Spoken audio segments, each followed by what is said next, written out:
Laiki mainās, bet jautājums paliek. Kas notiek Latvijā? Labvakar, cienījamie televīzijas skatītāji. Trešdienas vakars, un šis ir laiks, kad Latvijas televīzijas studijā tiešraidē notiek publiskās debates ar nosaukumu Kas notiek Latvijā. Pēdējās nedēļas laikā šķiet galvenais, kas notiek Latvijas sabiedrības politiskajā dzīvē, saistās ar cīniņiem vai versijām ap iekšlietu ministra krēslu, bet, ja mēs apskatām pēdējās divas nedēļas, tad viens no notikumiem vai no procesiem, kura aktualitāte nemazinās un notikumi nāk arvien jauni klāt, ir epopēja ap prāmi Baltika Kristīna. Un jau arī jautājums, kas notiks tālāk ar prāmi satiksmi Rīgas ostā, ne tikai saistībā ar šo prāmi, bet iespējams kādiem citiem pārvadātājiem. Pusotra nedēļa ir pagājis, kopš prāmis Baltika Kristīna pārstāja kursēt no Rīgas uz Stokholmu. Peripētīs, tiem, kas seko mēdījos, juridiskas dažne dažādas. Vakar tika pieteikta operātora Rīgas jūras līnija maksāt nespēja tiesā. Šodien par prāmju darbiniekiem savu vārdu aizlika arī valsts prezidents, un Rīgas domē sāka lemt par pabalstu izmaksāšanu. Paralēli notiek sarunas Tallinā ar igauņu pārvadātājiem Tallink, un šovakar mēģināsim lūkot, kas līdz šim ir noticis, kāpēc noticis, un kas var notikt tālāk gan ar Rīgu, gan ar Tallinu, gan ar Stokholmu, gan ar visādiem citādiem virzieniem. Šovakar sarunas dalībnieki par šo tēmu ir divas augstas pašvaldības un valsts amatpersonas, Rīgas mērs Aivars Aksenoks un satiksmes ministrs Ainārs Lesers. Labvakar. Bijušais Rīgas mērs, tagad Rīgas domas deputāts, bijušais arī Rīgas ostas brīvostas valdes vadītājs Gunārs Bojārs. Labvakar. Agrāk un tagad atkal Rīgas jūras līniju vadītājs, valdes priekšsēdētājs Jānis Butnors.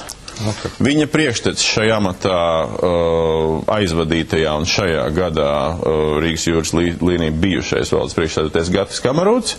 Labvakar. Vēl viena kompānija, kas ir iesaistīts pie visiem vadītājiem, apsaimniekojot prāmi pārvadājumus Rīgā no krasta puses, Rīgas pasažieru termināls, kuru pārstāv izpildu direktors Valters Bolevits. Labvakar. Un divi cilvēki, kas ir no tiem, kuri pēdējās dienas un pēdējās gandrīz divas nedēļas pavada uz prāmja, kas ir pietāvots Rīgas ostā, divi servises direktori no prāmja apkalpes, Elīna Vārpa un Inglis Kļaviņš. Labvakar.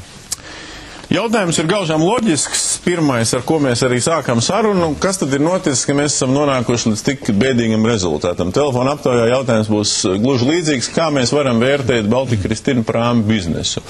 Vai tas ir bijis tā kā vienkārši komerciāli bezcerīgs projekts, kopš pirmsākumiem 3 gadi pagājuši, jeb tas ir vienkārši švaki un neveiksmīgi un nemākulīgi vadīts, jeb tas ir tā kā ļaunprātīgi izsaimniekots bizness, kas varbūt nemaz tik traki nav bijis. Budnarkungs, es sākšu jautājumu jums, jo jūs tomēr tā kā tagad Aksenoka laikos atkal iecelts pa vadītāju, esat šo rudenu savulaik bijāt vadītājs, tad, kad vēl bija, ja tā drīkst teikt, Bojāra laiki, un pa vidu bijāt uzņēmumu padomē, tad uzraudzījāt visu pasākumu. Faktiski, īsti projām no šī uzņēmuma nesat gājis. No vienas puses mums runā, ka uzņēmumam un stāsta mēdījos, ka uzņēmumi zaudējumi, no otras puses pēkšņi parādījās ziņa, ka vispār nemaz nav tik slikti, un septembrī ir tikko pēc jūsu atnākšanas peļņa, bet mēs zinām, ka grāmatvedības dati ir tādi, ka mīnus un plusus uzrādīt ir viegli. Kas ir jūsu kopējā diagnoze pēc šiem 3 gadiem? Kontekstā ar 3 atbilžu versijām un vēl kaut ko citu. Tas pasākums tā kā bija un ir un varētu būt bijis rentabls, jeb tā kā nē? Es domāju, ka tas pasākums var būt rentabls, ja izpilda daļu apakšnosacījumu. Un viens, acīm redzot, kurš šeit vismazāk izpildītākais ir, lai mēs varētu tiešām reāli spriest par situāciju, ir līnijas regularitātes nodrošināšana. Tas nozīmē, ka katru dienu ir 2 normāli prāmi. Par to bija saruna jau tad, kā jūs teicāt, kad es pirmoreiz biju pie vadības, visu laiku tika runāts, kad ir vajadzīgs otrs prāmis. Iepriekšējā valdē izdevās uzlikt otru prāmi, līdz ar to kravu apgrozījumi sevišķi pieauga ļoti normāli. Arī otrā reizē, kad es atnācu atpakaļ, vēl šis otrs prāmis kursēja, un tas deva stabilitāti līnijai. Protams, šis prāmis, kurš bija otrs, viņš nebija pats labākais. Ar nosaukumu Gute. Nosaukumu Gute. Viņā nebija pietiekami daudz pasažieru vietu. Par kravām tur it kā varētu samierināties.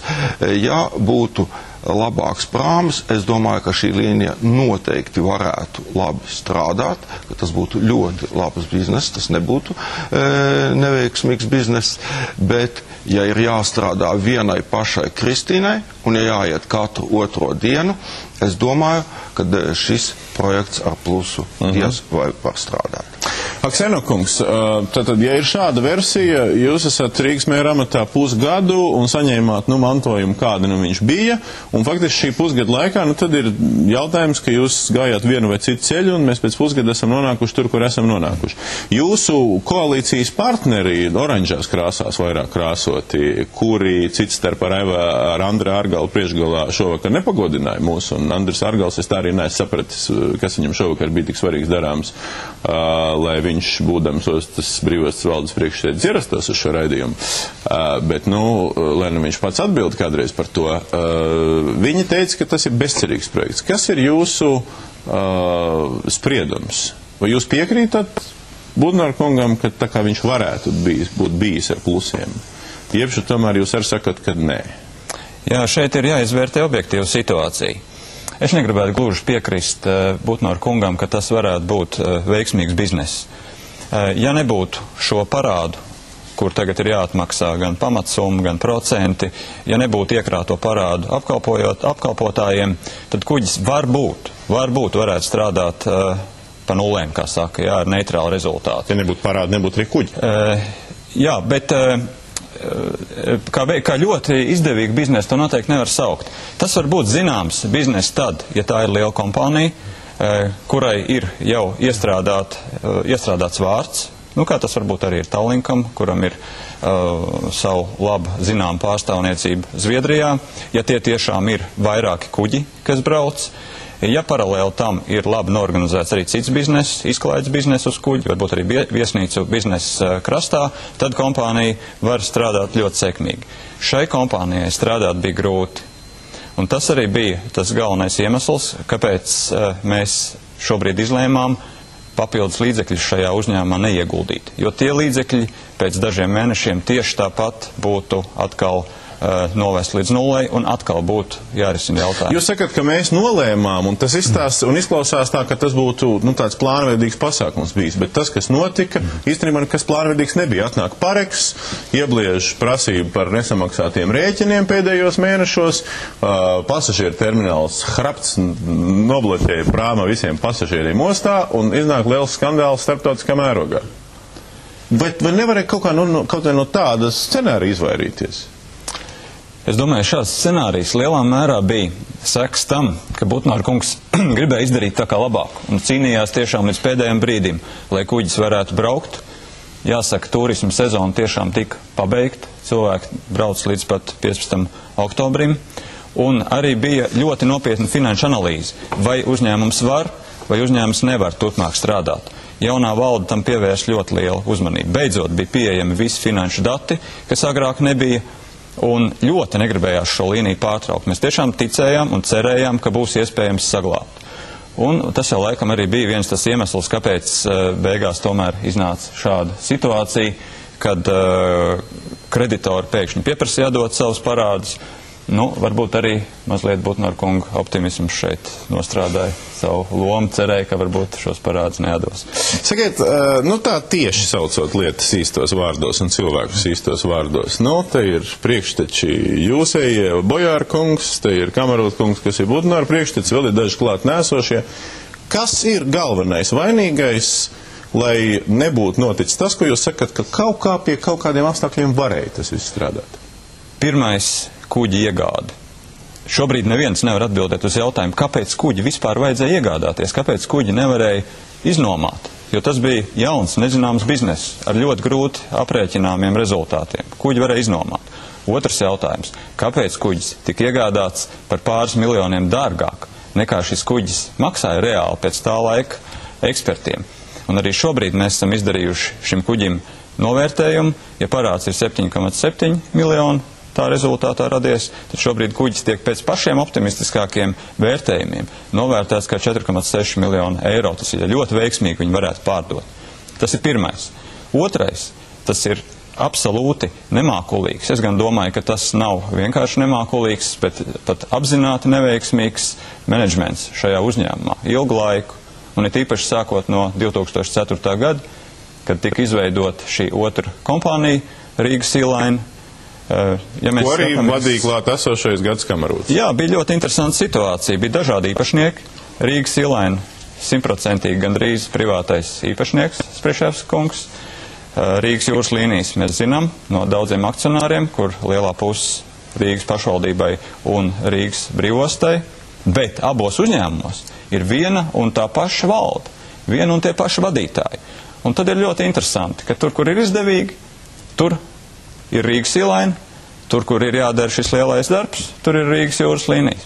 Jā, divas apsūdzības ir izvirzītas. Bojarkungs, atgriežamies pie sākumiem. Nācāt jūs pie varas pirms 4,5 gadiem, teicāt, prāmis Rīgā būs. Nu, bija, bet tagad mēs dabūjām sekas tādas, ka visiem vajag izstrept ar valsts prezidentu priekšgalā, kur bēdājās par Latvijas prestižu. Jā, nu es laikam atbildēšu garāk, un to saka Senokunga melus, tos es pagaidām vispār neaiztikšu. Bet es gribētu aicināt jūs, Domburkungs, tā, kad ir sarunas par CSDD, paaicināt mani kā lielāko ekspertu. Ja? Diemžēl no šeit klātesošajiem politiķiem es vienīgais laikam ar ostu un jūru biznesu esmu bijis saistīts pagātnē un varu nedaudz kvalificētāk spriest. Sāksim ar to, ka tas bija mans solījums vēlētājiem, ko es pildīju, un visus šos gadus prāmi līnija strādāja. Sāksim ar to, ka es nezinu nevienu valsti, varbūt šeit klātesošie varētu nosaukt, kur šis prāmi bizness ir izteicis bez valsts vai pašvaldību atbalsta. Un vēl šodien iztiek. Tas pats veiksmīgais Tallinks. Atcerēsimies, kad viņiem bija jāatjauno flote. Valsts, Panta, tolaik finanšu ministra personā un šobrīd Tallinka prezidenta personā, piešķīra milzīgu valsts galvojumu jaunu prāmu iegādēji, uz ko es 2 gadu atpakaļ aicināju, un Butnor kungs, man liekas, bija valdes priekšsēdētājs, aicināja toreiz premjerministru Eināru Repši, no kura mēs nesaņēmām nekādu atbildi. Senokungs arī melo tajā sakarā, ka 3 mēnešus viņam nebija iespēja satikties ar valdes priekšsēdētāju Kamarūtu kungu, un tādēļ nevajadzētu laikam te stāstīt skatītājiem, ka nebija pieejama informācija. Pat man šī informācija bija pieejama kā Rīgas domas deputātam. Sāksim ar to, ka mēs, un mans uzskats, varbūt viņš nav pareizs, bet tas, ko es vienmēr saviem vēlētājiem teicis, ka mums ir jāatbalsta nacionālā prāmi kompānija un jāatbalsta šī te nozare. Bet jūs atbalstījāt aizdījuši 4 gadus. Jā, atbalstījām, likām naudu iekšā. Es uzskatu, ka mēs esam atguvuši kā pašvaldība un kā valsts. 15 miljoni apmēram ir ienākuši no turisma, valsts un pašvaldības kasē, pār pa 2, tas ir eiro, pār pa 2 miljoniem latu nodokļu veidā ir atgriezies valsts un pašvaldības kasē, un zaudējumos mēs neesam palikuši. Un kāpēc tāpēc pusgadu aizlapējās? Vēl ko es gribētu pieminēt, ka šobrīd mēs varam spēlēt liberālismu. Varbūt, ka tā ir cita pieeja un arī pareizi. Tajā gadījumā mēs spēlēsim liberālismu pret skandināvu vai igauņu vai vācu valstiski atbalstītām kompānijām. Šī gadījumā mūsu uzņēmējs neapšaubām būs zaudētājs, jo viņam šāda līdzekļu un resursi nav pieejami. Mēs varam liberālismu ieviest arī cukuru nozarē, ko nu pat pirms jūsu raidījuma mēs redzējām. Ja? Mēs varam liberālismu ieviest lauksaimniecībā. Paliksim pie kuģiem, kur jūs ne tikai speciālists, bet arī jūs biznesa partneri, kā mēs zinām, šajā prāmi projektā bija iekšā. Būsim godīgi. Bet būsim godīgi līdz galam, Domburkungs, un pašā sākumā atcerēsimies, vienā no jūsu raidījumiem mēs runājām par to, kāpēc vēl prāmi neiet. Tādēļ, kad notiks sarunas gan ar Tallinku, gan ar vācu kompānijām, ar Silja Line, ar Viking Line, ar visām šīm kompānijām. Un viņi pilnīgi atklāti un tiešā tekstā man acīs teica, mēs šeit iekšā neiesim, tad, kad jūs uztaisīsiet savu kompāniju, iztērēsiet ap 10 miljoniem šīs te kompānijas palaišanai un uzturēšanai, mēs ienāksim tāpat un izkonkurēsim jūs vienā dienā.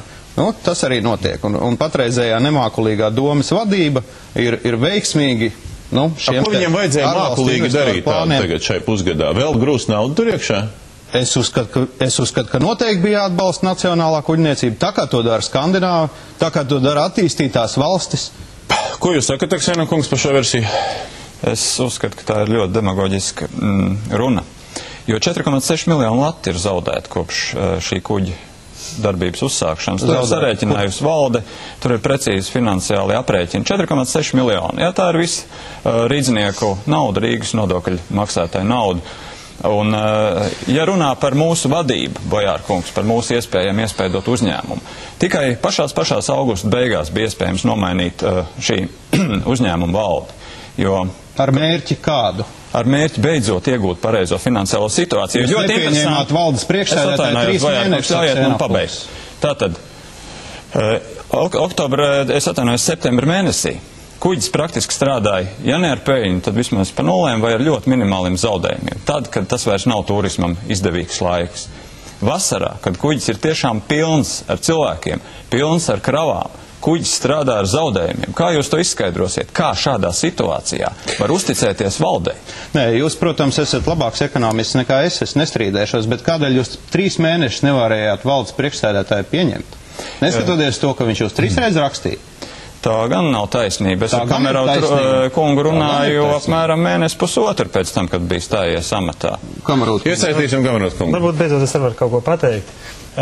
Man gribētos gan sākt ar pašu sākumu un atbildēt uz to jautājumu, ko Dombur kungs uzdeva gan Butnora kungam, gan Aksēna kungam. Jūs pieņem, ka tā ir pamat lieta, ko vajadzētu pašā sākumā arī precizēt. Un šeit man jāpiekrīt Bojāra kungam. Tā faktiski ir, ka nekur pasažieru pārvadājumi regulārie, un es uzsveru regulārie, netiek veikti ar augstu rentabilitāti vai ar peļņu. Tieši pretēji viņi tiek dotēti.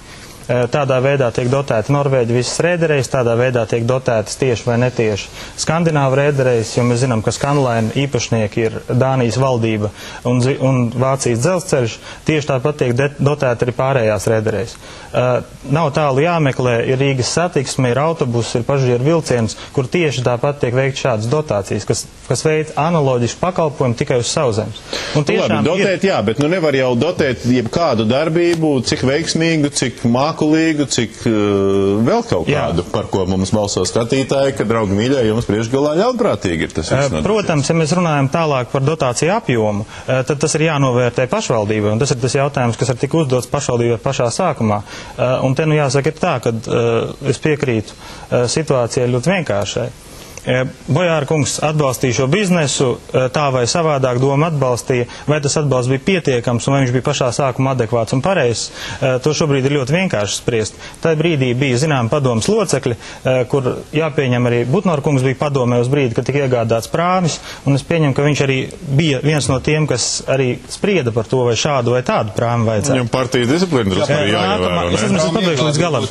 Nākamā lieta ļoti vienkārša. Aksēna kungam pirmo vēstules uzrakstīja marta beigās. Viņš man pieņēma maija beigās. Protams, var teikt, ka šis periods, un rēķināt viņu mēnešos vai kā savādāk, informāciju mēs sūtījām gan regulāri, par to ir informēta padome. Līdz šim mēs nevienu sūdzību ne no padomes, ne no akcionāriem nebijām saņēmuši. Pirmo reizi mēs viņu saņēmām publiski un presē, pie kam tas notika jau pēc mūsu tikšanās ar Aksēnu kungu, kurā tika precīzi veikta prezentācija gan par uzņēmumu, gan par visu. Tas, ko Aksēnu kungs saka, jums ir šī vasara 3. gads iet vislabāk it kā, un mīnusi aug augumā. Komentāru vienu par finansēm un par naudām. Šis uzņēmums nevienu dienu nav ilgā termiņā pelnījis. Jā, protams, ir mēneši, šovasar ir mēneši, kad bija peļņa. Bet, ja uzņēmumam skatāmies finanšu rādītājus, neviens gads nav noslēgts ar peļņu. Vai šī vasara nebija vislabākā vasara? Pēc pasažieru skaita jā, pēc kravas jā. Ja mēs runājam pēc ieņēmumu izdevuma attiecības, kas ir peļņa, protams, ka nē, tāpēc, ka ja mēs pastīsimies uz izdevumu posteņiem kā degvielu, viņi uzliec divreiz. Ja mēs skatāmies uz ostas nodevām, tad osta atcēla atlaides, un ostas nodevas palielinājās 11 reizes Rīgā.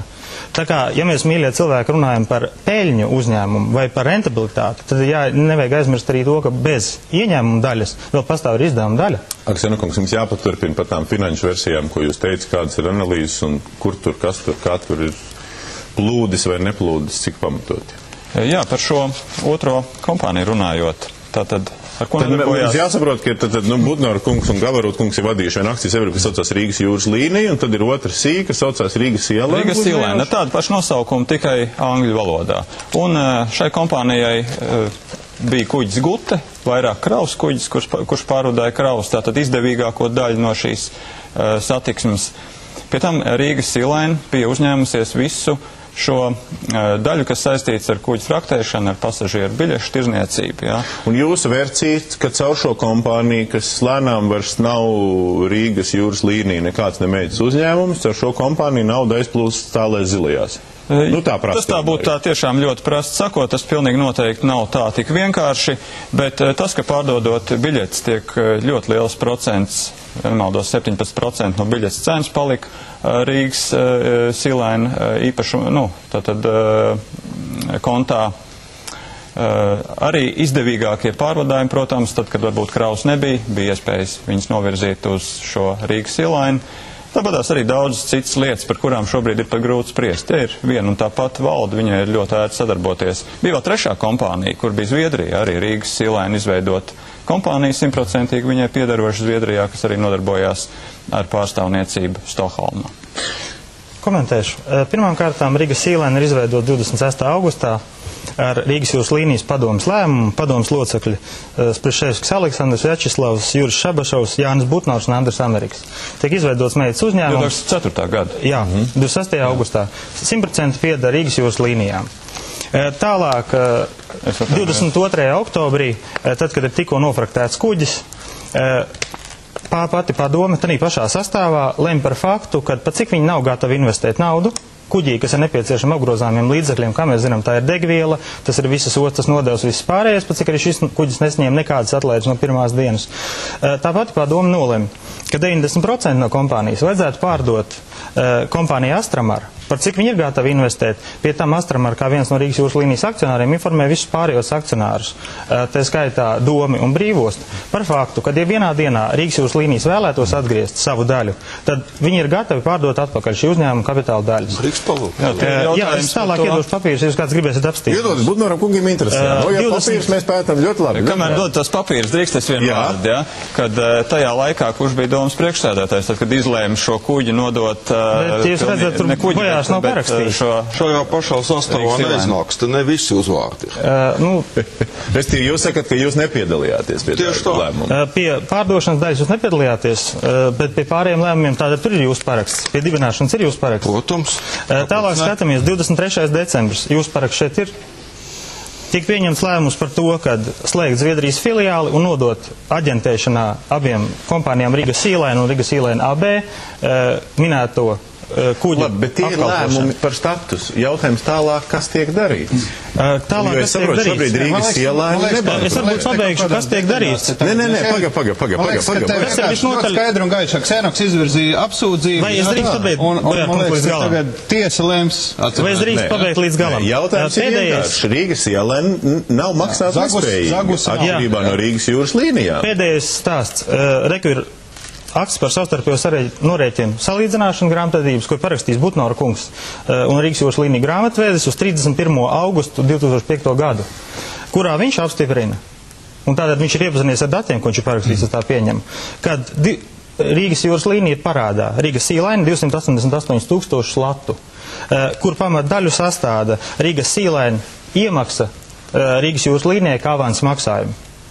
Restīgi, jūs sakat, ka tā kompānija nav... Tā kompānija šobrīd ir Rīgas jūras līnija kreditors. Vai jūs piekrītat tādai versijai, ka nauda tur ir izšķiverēta, jeb Aksenok versijai, jeb nepiekrītat? Es nevaru nepiekrist, jo tāpēc, ka mēs patreiz taisam auditu pa visu iepriekšējo periodu, jo iepriekšējais audits bija par gadu. Mēs taisam par šo gadu līdz tam brīdim, kad mainījās valdes. Un tad es varēšu piekrist vai nepiekrist, tad, kad būs iztaisīts šis audits pārvalde. Ko saka cilvēki no iekšpuses? Un valdes mainās, bet jūs tur tā vai citādāk esat strādājuši. Kurai versijai jūs esat tuvāki un tomēr, ja versijai, tad ar kādiem argumentiem? Rentabilitātes vai izšķiverēšanas versijām? Šeit, man liekas, pirmkārt ir jāsāk ar to, ka neviena prāma līnija teiksim, nevar vērtēt pēc 3 gadiem darba. Kāpēc ne? Tāpēc, ka tas ir tikai ieskriešanās. Ja mēs tad skatāmies Tallink, teiksim, praksē, jā, tagad Ksenokungs minēja, ka to var izdarīt tikai ar daudz kuģiem, ar lielu vārdu, teiksim, ar viesnīcām un tā tālāk. Līdz tam ir jāaiziet. Šeit, teiksim, ir jautājums, vai kāds mūs atbalsta vai neatbalsta. Ar cik gadiem jābūt? Nu, gadi nav noteikti. Ir jautājums, ir vēlme, vai to mēs gribam, vai mēs to negribam. Ja mums nevajag, mēs varam paaicināt tos pašus igauņus iekšā, bet jautājums, vai igauņi gribēs uztaisīt šo sev potenciālo konkurentu. Jo Zviedriem runājot to, ko mēs visu laiku, teiksim, viņiem tiekamies, viņiem Tallina vai kāda pilsēta nav īpaši interesanti. Viņi grib braukt uz Rīgu, jo Tallinu viņi apguvuši jau cik reizes. Un šeit ir jautājums, vai Tallina būs gatava atdot savus pasažierus mums, es domāju, ka galīgi negribēs. Bet tā ir tā otra lieta, lai kaut ko dotētu, vienalga, vai tā ir veselības aizsardzība valstī vai kaut kas cits, ir jābūt skaidrībā, vai mēs varam tur tā kā pilnā traukā ar dibenu, ja viņš līst tur cauri un aizplūst kaut kur, nezinu kur. Protams, redzēt, cik pat ātri Tallins atnāks, tikpat ātri viņš arī var aiziet. Un mēs atkal paliksim pie sasistas silas bez līnijas. Kuri garantīs? Labi, runājam visu laiku pa igauņiem, Magnārs Lesers ir... Domburs vienkārši atkal virz uz to, ka tur ir kaut kas zakts un tā tālāk, vai ne? Ksenokungs arī virzījies, tas ir Ksenokunga darbs, viņš neko citu pagaidām nav izcēlies, kā ar iepriekšējās domas vainošanu vienmēr, un man personīgi vainošanu. Bet jautājums ir tas, vai prāmi līnija ir vajadzīga Rīgai. Es domāju, ka visi pateiks, ka ir, te nav, laikam tāda nebūs. Ja? Jautājums ir tas, vai valstī un pašvaldībai ir jāatbalsta. Es esmu tajās pozīcijās, ka ir jāatbalsta, jo visas citas valstis to ir jau izgājuši cauri un skaidri saprot, ka tā ir vienīgā iespēja. Iesaistīsim valsti. Arī jūs laikā valsts pārstāvis nesēs. Mēs iesaistījām, atklāt sakot, vienu reizi izdevās valsti pārliecināt, ziniet, paradoxāli. Sākumā prāmi Baltijas Kristīna gribēja aplikt ar ievedu muitu un PVN, jo mēģināja valsts ieņēmuma dienestu pierādīt, ka viņš ir ievests valstī. Un tad nācās iesaistīt milzīgi daudz politiķus. Arī Šleserkungs personīgi palīdzēja toreiz un pierādīja valsts ieņēmuma dienestam, ka tā nav taisnība. Nu, bet es saprotu, ka jūsu apsūdzība viņam varētu būt, ka viņš igauņus velk iekšā un arī neatbalsta. Nē, tā nav nekāda apsūdzība.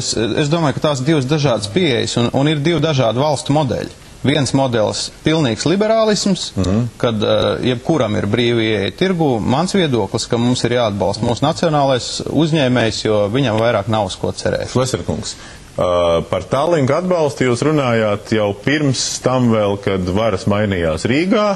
Un līdz ar to tad ir jautājums, kāpēc jūs nepieslienaties versijai, un vai jūs piekrītat versijai, ka gan arī visās valstīs, ja ne pavisam visās valstīs dotē šādus pasākumus valstis vai pašvaldības, un otrkārt, tiešām tāda cigaunis atnāk, pēc tam kaut kā vai aiziet, vai varbūt viņš mums ir dārgāks, un vai mēs obligāti no tā esam lielāk ieguvēji. Bet es vēl papildināšu pats smieklīgākais, ka mēs jau esam viņu nodotējuši, ja viņš atnāks. Caur ko? Izveidojot Rīgas jūras līniju un iebraukājot. Es domāju, ka komanda redzēt mājas galvu. Tieši tā. Viņi ar lielāko prieku, tā ka viņi nenāca pirms vairākiem gadiem, ka viņi it kā jau vienreiz lūdzu, viņi nenāca. Protams, loģiski nenāca. Tagad, ko tur iebraukāt pa jūru var, bet... Saprotiet, tas biznes sev ir šeit ir runa par tiem 3 gadiem. Šeit ir ielikt nauda, un tagad jau Zviedri ir pieraduši, ka šis prāms staigā uz Rīgu. Man liekas, ka Zviedri iespējams pieraduši, ka arī ļoti daudz negatīvus atsauksmes dzirdēt. Nesaka jau tur ir zinām, teiksim, dažiem latviešiem pat arī, teiksim, nedara Kristīna, dažiem arī nedarēs tie paši igauņu prāmi, jo tur nenāks prāmi par 150 miljoniem, ko tagad visi gaida, ka būs lielie baltie kuģi. Nav tas tā. Viņi īstenībā ir tieši tāda paša kategorijas prāmi kā Baltika Kristīna. Ja Kristīna sauc Pīļiņš, tad īstenībā nāks Anna Kareņina, kas reāli ir Regina Baltika. Tieši tas pats. Šleserkungs. Ziniet, šajā diskusijā šovakar ir pārāk daudz emociju, pārāk daudz aizvainojuma. Es domāju, ka ļoti grūti patreiz nonākt līdz vienotam viedoklim Ksenokungam ar Bojāru kungu, jo priekšvēlēšana laikā, sevišķi pirms pašvaldību vēlēšanām, jaunais laiks lamāja sociāldemokrātus, vai ne, sociāldemokrāti arī nepalika parādā kādu uzslavu jaunajam laikam, vai ne, un līdz ar to šodien es domāju, ka nevajadzētu meklēt atbildes uz tiem jautājumiem, ar kuriem var nodarboties Knāps, prokuratūra un citas tiesības sargājušās institūcijas. Labi, bet jūs meklējat atbildes ar Tallinku iesaistīšanu, pasakot, ka punkts pāri Rīgas jūras līnijā. Ziniet, es Domburkungs gribu apskatīties uz situāciju, kāda ir izveidojusies Rīgas pasažieru ostā kopumā. Ņemot vērā to, ka redzot, ka mēs esam nonākuši strupceļā, un šajā gadījumā es domāju, ka tie cilvēki, kas godprātīgi strādājuši ir uz šī kuģa un darīja visu to labāko, viņiem neko nevar pārmest. Es domāju, ka tas būtu goda jautājums, ja tiešām lielā lielākais akcionāru doma norēķinātos ar cilvēkiem, lai viņiem nevajadzētu pieteikt bada streikus vai ne, un tādā veidā mēs to politizēšanu izbeigtu, bet tad varētu sākties profesionālā diskusija, ko darīt un kur tad mēs īsti esam. 2005. gads. Diemžēl ir jāsaka, ka Rīgas pasažieru termināla darbība pēdējo 15 gadu laikā nav bijusi veiksmīga. Jā, 15 gadus tur tā nevar pa vienu kārtu. Es gribu piekrist tam, ka, protams, pirmajos neatkarības gados situācija nebija tik vienkārša, un mums Rīgas pasažieru termināls nebija tāda prioritāte kā Igauniem, kur viņiem termināls vai ne jūras pasažieru osta darbojas daudz aktīvāk. Bet paskatāmies uz 3 gadiem. Bojārkungs saka, jāturpina dotēt. Domburkungs, es nonākšu līdz jūs 3 gadiem. Ja jūs gribat skaidrību, tad ļaujiet man izteikties. Es redzu to situāciju tā, ka būdams satiksmes ministrs man nācās konstatēt, ka diemžēl lietas nevirzās pareizā virzienā. Un to, ko es izdarīju, es sazinājos ar visām lielākām rēderijām, lai saprastu, vai tiešām šīs kompānijas nav gatavas nākt uz Latviju. Un Silver Line, starp citu, ir teikuši, ka viņi principā ir gatavi izskatīt šādu iespēju, bet viņiem, diemžēl, būtu pieejams tikai viens prāmis, un ar to būtu grūti uzsākt. Un tiešām te var piekrist argumentam, ar vienu prāmi ir grūti nodrošināt šo biznesu. Bija saruna ar Viking Line, ja, viņiem patreiz ir nedaudz citas prioritātes, un jāsaka godīgi, vienīgā kompānija, kura tiešām izteica vēlmi nākt un darboties šajā līnijā, bija Tallinks. Es negribētu šoreiz meklēt taisnību starp Aksēnaku un Bojāru par to, kas tur īsti bijis, kāpēc kaut kas nav noticis, jo es neesmu bijis ne Rīgas pasažieru ostā, ne arī domē. Es gribētu teikt to, ka es kā satiksmes ministrs uzskatīju, ka ir nepieciešams pie viena galda nosēdināt Rīgas brīvos pārstāvis, Rīgas domes vadošos cilvēkus un vienoties, ko tad mēs daram un kā mēs virzamies. Un tad, kad satiksmes ministrijā mums bija tikšanās gan ar Ārgaļu kungu, gan ar Aksēnaku kungu, gan ar citiem, mēs vienojamies par to, kad ir jāattīsta pasažieru termināls. Un es kā satiksmes ministrs piedāvāju risinājumu. Uz doto brīdi es negribētu analizēt detaļās, kas notiks ar Rīgas jūras līniju, bet ir izteikts vēl viens priekšlikums no kompānijas Tallinks, kur ir gatava nākt un konkrēti darboties šajā maršrutā. Jūs, Lazarkungs, apstājamies drusku. Kas notiks, ir tas pats jautājums, ko es jautāju Aksenokungam. Ja jūs būtu visu sakārtojis, tā teikt, labi, tad mēs godīgi, kārtīgi sarunātu šito pasākumu klapējam ciet, tas norēķinās ar pāreks, tas norēķinās ar pasažieru terminālu, tas norēķinās ar darbiniekiem. Šodien beidzam Baltika Kristīnu, rītā iepeld Tallink kuģis, un viņš peld tālāk. Bet tas jau viss nav noticis. Mēs esam uztaisījuši tādu ārprātu. Ziniet, ņemot vērā to, ka konkrēta kompānija Rīgas jūras līnija, es pateikšu pavisam godīgi, lai neapvainojās tie cilvēki, kuri varbūt ir citās domās, es uzskatu, ka ar tieši šādu prāmi būtu ļoti grūti nodrošināt veiksmīgu biznesu. Ir nepieciešami lielāki prāmi, ir nepieciešami 2 vismaz prāmi, lai normāli biznesi iet.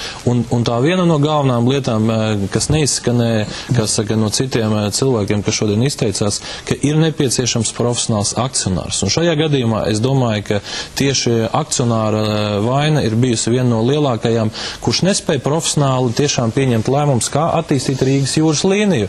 Un šajā gadījumā, protams, menedžments bija ķīlnieki, viņi strādā izējot no tās situācijas, kādā viņi bija. Tika pieņemts politisks lēmums nopirkt vienu prāmi, bet netika pieņemts lēmums tālāk investēt. Līdz ar to ir problēma. Nebija labs dialogs iepriekšējā valdībā ar Rīgas domu. Mēs atceramies, kā cīnījās. Es atvainojos, Repšs valdības laikā, jaunajam laikam bija kontrola pakete, un tā cīņa bija tāda, ka ostu uz pusgadu paralizēja, vai ne? Ko es gribu pateikt? Ir nepieciešama Domburkungs izēja, ja, un šodien es kā satiksmes ministrs redzu vienīgo iespēju. Lai attiecīgās institūcijas izmeklē šo konkrēto lietu, mums ir jānodrošina tiešā prāmi satiksme. Un šajā gadījumā Tallinks ir kompānija, kur ir pateikusi, ka viņi jau gatavi no nākamā gada, kā teikt, nākt ar 2 prāmiem, ar vienu konkrēti janvārī, ar vienu pirms hokeja čempionāta. Par subsīdijām. Kas jūs atbild par subsīdijām? Redziet, uz doto brīdi par subsīdijām neiet runa. Runa iet par vienošanos par cenu. Un šajā gadījumā es esmu... Jautājums bija, vai pasaulē tas notiek? Vai jūs zināmā Norvēģijā, Skandināvijā tas notiek? Ziniet, atsevišķās valstīs ir subsīdijas, bet, piemēram, tai pašā Tallinā subsīdijas Igaunijā tiešā veidā nenotiek. Bet ko es gribu pateikt? Uz doto brīdi es domāju, ka mēs esam nonākuši tuvu tam, lai panāktu vienošanos un lai beidzot starp Rīgu un Stokholmu Stokholmu tiku nodrošināt normālu prāmju satiksmi. Es tiku informēts, ka šajā gadījumā tās cenu atšķirības, kuras bija tiekoties satiksmes ministrijā, tad, kad Tallinks no savas puses parādīja cenas, ko viņa maksā atklāti gan Tallinas ostā, gan Stokholmas ostā, viņas bija daudz zemākas nekā tās, ko it kā piedāvāja Rīgā. Tad tika diskutēts vairākos raundos un nonāks līdz tam, ka principā arī Rīgā ir iespējams saņemt labāku cenu. Un šeit, protams, daudz kas ir atkarīgs no patreizējās kompānijas, kas vada Rīgas pasažieru terminālu.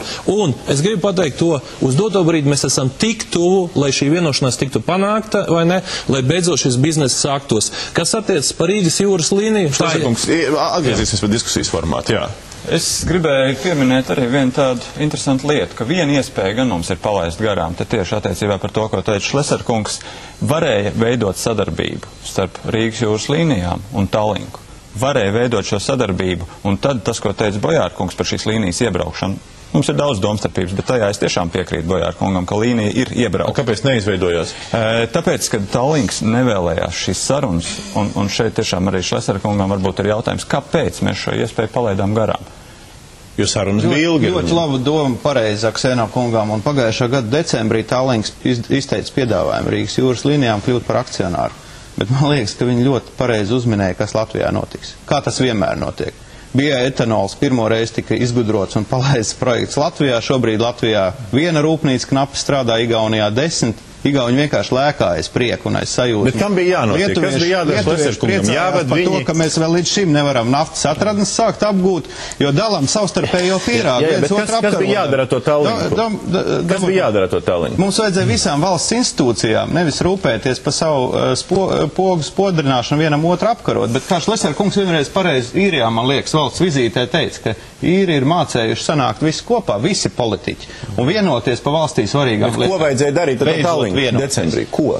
Vajadzēja Tallinkam skaidri pateikt, nāciet iekšā kā akcionārs Rīgas jūras līnijās, visiem vienot. Kāpēc nepaprasījāt? Un jūs dabūsiet šādu. Ziniet, es gribētu vēlreiz pateikt, lai nebūtu nekāda pārpratuma, jā.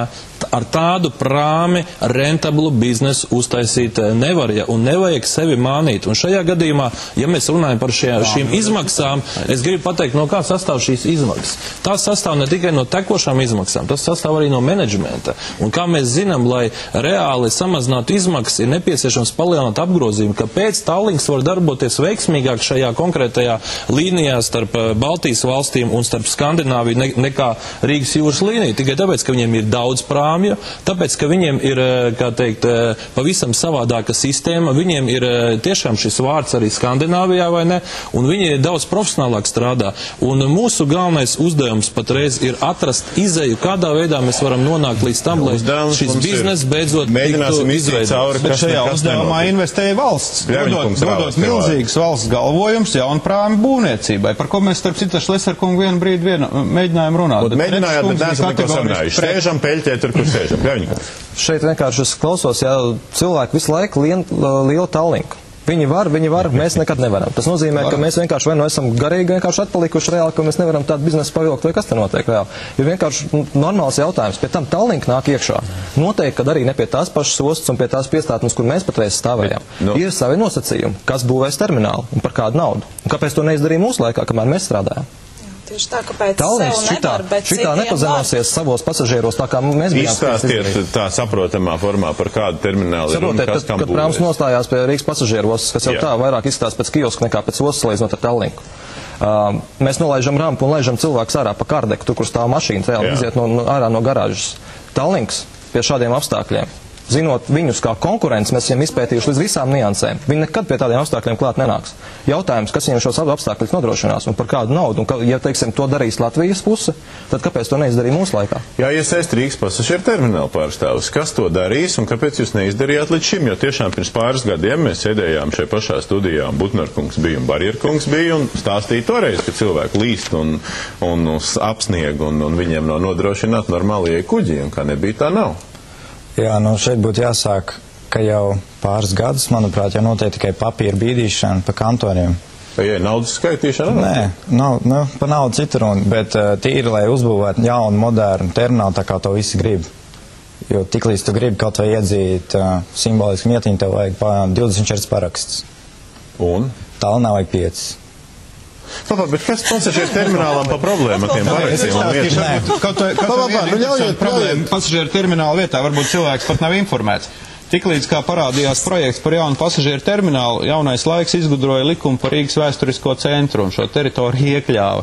Tātad, kā īpaši aizsargājama teritorija. Tas, ka jūs jauno laiku mīlat, to mēs zinām, to nevajag visu laiku atkārtot. Varbūt, ka taisnība arī ir izpildu direktoram, jo pakustināt mazo pirkstiņu viņi tur tiešām nevar un uzbūvēt neko. Varbūt izņemot rampu, to gan tad pie kā pienāks Tallinks? Kur ienāks tādā gadījumā Tallinks, ja nevar pakustināt pirkstiņu? Nē, lieta ir tāda, ka mēs gribam būvēt, bet mums neļauj. Šobrīd ir pavisam cita situācija. Bojārs neļauj visus gadus, jā? Nē, šobrīd pavisam cita situācija. Ir atbalsts gan no satiksmes ministrijas, gan no brīvās pārvaldes. Mēs kopīgi esam jau tikušies 3 reizes. Kāpēc atbalsts tieši tagad? Un, ka nāk Tallinks? Tāpēc, ka toreiz bija Bojārs un valsts institūcijas nevarēja atbalstīt Bojāru. Bet kā Bojārs Rīgas pasažieru terminālu nomu baigi atbalstīja? Izrādās to, lai uzbūvētu dažas tur tādas komfortablas lietas, pēkšņi nevarēja atbalstīt, ne? Ne, redziet, tas bija sociķu prāmis, vai ne? Nevar atbalstīt. Jā, un sociķu projekts arī Rīgas pasažieru terminālu nomai. Protams, jā, acim redzot. Tā kā to projektu vienkārši nevarēja pēc definīcijas atbalstīt. Šeit, man liekas, ir tā problēma, ka mēs dalām, kurš ir kura projekts, bet reāli kopā mēs neko neizdarām. Tas ir Latvijas prāms. Tas ir Latvijas prāms, kas nes Latvijas karogu. Un mēs vienkārši peldējām zem Latvijas karogu. Vienīgais un pirmais līdz šim nav. Un iespējams, kad arī pēdējais. Jā, ziniet, es domāju, ka mēs esam palaiduši to iespēju, jo reāli vienīgā kompānija, kura varēja profesionāli šo jautājumu risināt un iegādāties prāmis, tā ir Latvijas kuģniecība. Diemžēl tajā laikā, kad viņa piedara valstī, tāds lēmums netika pieņemts, un patreiz es negribu analizēt, kāpēc tas tā notika. Uz doto brīdi es būšu iespējams cinisks, bet es pateikšu to, man nav svarīgi, vai šī kompānija piedara Latvijai, Igaunijai, Zviedrijai vai Vācijai. Man ir svarīgi, lai pēc iespējas vairāk pasažieru brauktu uz Rīgu, lai tūkstošiem pasažieru brauktu uz šejienu un tērētu savu naudu, lai Latvijā tiktu būvēts jaunas viesnīcas, lai Latvijas ekonomika no tā iegūtu. Un es domāju, tie cilvēki, kas šodien ir varbūt bezdarbnieki uz Rīgas jūras līnijas, viņi noteikti tiks uzņemti jebkurā citā kompānijā darbā, ja viņi gribēs strādāt. Es domāju, ka patreiz mēs runājam, cik tad mums zaudējums šis prāmis ir radījis. Es domāju, ka mēs esam zaudējuši milzīgu naudu no tā, ka Rīgas jūras termināls attiecīgi nedarbojas tā, kā tas darbojas šodien Tallinā, un ir pēdējais brīdis šo biznesu sakārtot. Ļaujiet man noprecizēt, kā. Šeit arī praktiski ir tā, ka jūs sakat, ja tie ir ļoti skaisti vārdi, ka brauks cilvēki. Es tikko to pieminēju, ka Tallinks, viņš praktiski nav ieinteresēts, lai šeit būtu ļoti attīstītos ostu, jo Ksenovs pat bija izteicies, kad īstenībā Tallinas osta ir mūsu konkurents, ja mēs runājam starp ostām. Praktiski, kāpēc viņiem attīstīt šeit un uztaisīt otru, teiksim, prāmju meku Latvijā, lai reāli visi viņi pasažieri plūst? Nē, bet viņi jau neiegūst. Ziniet, tās ir emocijas. Es tomēr vienu lietu Domburkungs. Es pajautāšu vienu patērētāju jautājumu, jo es tos nodokļus ar maksājumu, man tagad nav skaidrs, vai tie nodokļi būs jāatmaksā, tā kā galvojuma kontekstā vai vēl kaut ko. Rīgas jūras līnijas šaubīgi rentabls vai nerentabls. Tallinks nāk iekšā uz to pašu līniju, uz tiem pašiem pasažieriem un potenciāli nāk iekšā kā ļoti rentabls. Jautājums uz ko? Tālāk, ja viņam ir kaut kādas izmaksas tādas šādas, ostas izmaksas, pasažieru nodevas, pasažieru terminālā, vēl kaut kas, tad vai mēs viņiem dodam citus labākus nosacījumus nekā līdz šim jūras līnijām? Jā, Domburkungs. Kādus un kāpēc? Uz doto brīdi, kas attiec par nosacījumiem, notiek saruna starp Rīgas brīvostu un konkrēto kompāniju. Un tā informācija, kas ir manā rīcībā, ka principā ir dažas pozīcijas, par kurām mums ir jāvienojas. Vai Rīgas brīvostai ir jāņem maksa par loču pakalpojumiem katru dienu, ja prāms ienāk vai ne. Un šī maksa ir pietiekoši liela. Tur ir virkne jautājumu, uz kuriem ir jāatrod atbildes vai ne. Un es esmu pilnīgi pārliecināts, ka kompromiss tiks atrasts, jo maksa par vienu pakalpojumu vienam kuģim vienā reizē nevar būt tāds pats kā kuģim, kas ienāk Rīgas ostā katru dienu. Un es esmu pilnīgi pārliecināts, ka vienošanās tiks atrasta vai ne, bet gala rezultātā Dombura kungs tiks izveidota normāla, moderna līnija, kas nodrošinās pasažieru plūsmu pietiekoši lielā apmērā. Par to maksās? Saka, Sēnokungs apgaismēt ekonomiku. Dažus interesantus skaitļus. Patiesībā šeit Tallinka līnija nekādas jau daudz lielākas priekšrocības nebūs. Ja mēs skatāmies šos ciparus, jā, pašlaik kuģim, kas iebrauc pirmo reizi Rīgas ostā, kurš kapteinis nemāk valodu, ir jāmaksā loču maksa, patiešām tie ir gandrīz 12 miljoni eiro jāmaksā. Taču, ja kuģim jau ir līnijas status, pēc noteikti biežuma reizes skaita, kuģis var saņemt līnijas status, jā. Locis ir, kas zina valodu, viņam nav vajadzīgs speciāls locis vēl. Tātad šī maksa ir 4142 eiro. Jau pašlaik tieši rēķinot uz tādu kuģi, tā kā Regina Baltica. Tā kā būtībā šīs te maksas, ko Igauni ir minējuši, ka tās ir ļoti augstas un pārspīlētas, nemaz tādas nav. Tā kā lielas atlaides viņiem jāizdara nebūtu nav. Nu, tad jūs gribat teikt, ka... Bet kur rodās viņiem tā rentabilitāte? Kāpēc mēs nevaram uztaisīt rentabilitāti un viņi var? Es jau teicu, tātad viņiem rentabilitāte rodas pirmkārt uz veiksmīgu šo izklaides biznesu uz kuģi. Otrakārt uz to, ka šeit ir viens kuģis, bet ir vajadzīga pārstāvniecība, kas pārdod biļetes, kas veic reklāmas kampaņu, visas šīs te lietas. Tallinkam tas nav vajadzīgs, jo viņiem jau ir liela pārstāvniecība, labi zinām pārstāvniecība, laba slava Zviedru turistu vidū, tātad viss tas viņiem jau ir.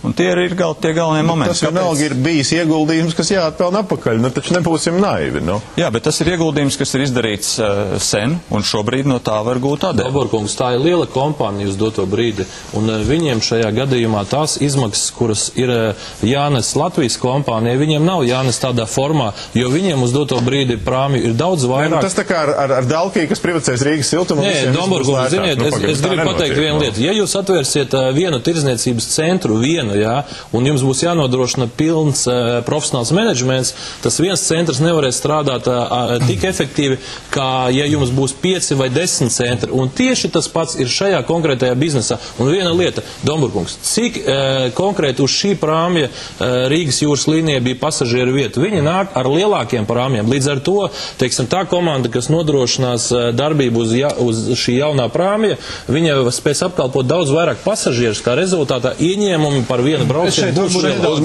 Nedaudz iebildīšu Šleser kungam. Es arī nepabeidzu par šo te sarunu ar Tallinku. Jā, un sākotnēji viņi tieši tā arī piedāvāja, ka viņi nāk iekšā kā akcionāri Rīgas jūras līnijās, un tad nevajadzētu jaukt divas lietas. Uzņēmums, Rīgas jūras līnijas un prāmes Baltijas Kristīna, kas tiešām bija paredzēts tikai startam.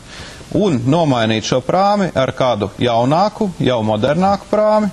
Līdz ar to šeit varētu apvienot gan mūsu paši intereses, tāda Latvijas nacionālās intereses, gan Igauņi kā investori intereses. Šobrīd mēs visu šo tirgu atdosim Igauņiem. Varbūt, ka tā ir pareizi pieeja. Jā, Budnorkungs. Samaksājot par to valsts un pašvaldību naudu, iebraukājot, un Igauņi uz to arī patiesībā cerēja, ka mēs politiķi savā starpā sakausimies un visu veiksmīgi iznīcināsim. Jā. Tas arī notiks. Budnorkungs iesaistās, ļaujiet man pusminūti ievilkt telpu un pateikt, ka pirmajā aptaujā viennozīmīgi tiek pateikt, ka ļaunprātīgi pasākums ir IPS iesaimniekots. Un primāri tas tomēr ir līdzinējo jā, bet cilvēku... Jā, visi jautājumi ir vienādi. Dārziņā?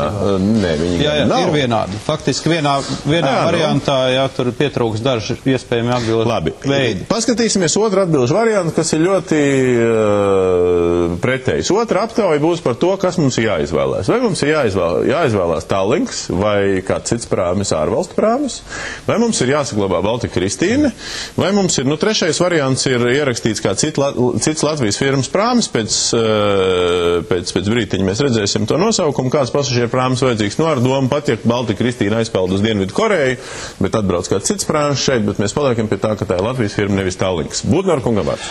Jā, es gribēju tikai teikt to, ka pilnībā var piekrist, ka Baltika Kristīna patreiz viņas viss šīs līnijas bizness ir tik tālu attīstījies, ka jau var būt vairāk pasažieru, vai prāmis būtu lielāks ar vairāk pasažieru vietām, to, ko teica Kļaviņkungs.